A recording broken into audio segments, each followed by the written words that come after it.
మీ అభిమానం చూశాను. అదే మరిగా మీ ఎమ్మెల్యే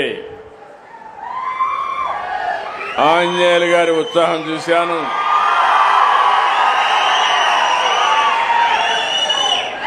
ఇవన్నీ చూసిన తర్వాత నాకు అనిపిస్తుంది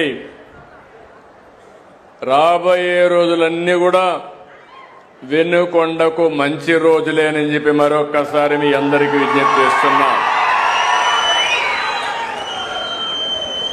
ఈరోజు నేను ఇక్కడికి వచ్చింది స్వర్ణాంధ్ర స్వచ్ఛాంధ్ర కార్యక్రమం.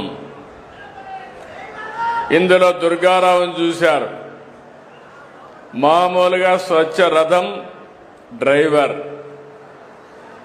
ఆయన డ్రైవర్గా ఎంత సమర్థవంతంగా పనిచేశాడంటే గ్రామం తిరిగి ఏదైతే ఇంతమనిపై లక్ష్మీ గోవిందమ్మ గారు చెప్పారు, ఈ కార్యక్రమం నాకు చాలా బాగా నచ్చింది.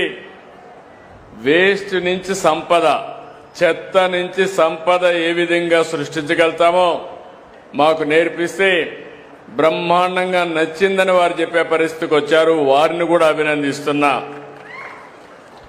దుర్గారావు అయితే ఒకప్పుడు మనం చూశాం, పాత వస్తువులు తీసుకుని కొత్త వస్తువులు ఇస్తూ మన ఊర్లో తిరిగేవాళ్ళు. అదే కాన్సెప్ట్లో ఈరోజు ఇక్కడ చూస్తే స్వచ్ఛ రథాలు మండలానికి ఒకటి పెడుతున్నాం. వారానికి ఒకసారి అన్ని ఒక గ్రామానికి వస్తారు.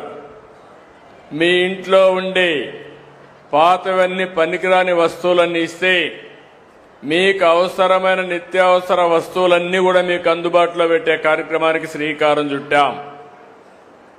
ఈరోజు రాష్ట్రంలో అన్ని మండలాలు పూర్తి చేస్తున్నాం. రేపు రాబోయే మార్చికంతా మీరంతా కూడా ఇంట్లో చెత్త బయట పారేయకుండా ఇంట్లో పక్కబెట్టి ఎప్పుడు రథం ఇస్తే దానికి ఇస్తే 2 లాభాలు. పరిసరాలు పరిశుభ్రంగా ఉంటాయి, కాస్త కోస్త మీకు ఆదాయం వస్తుంది.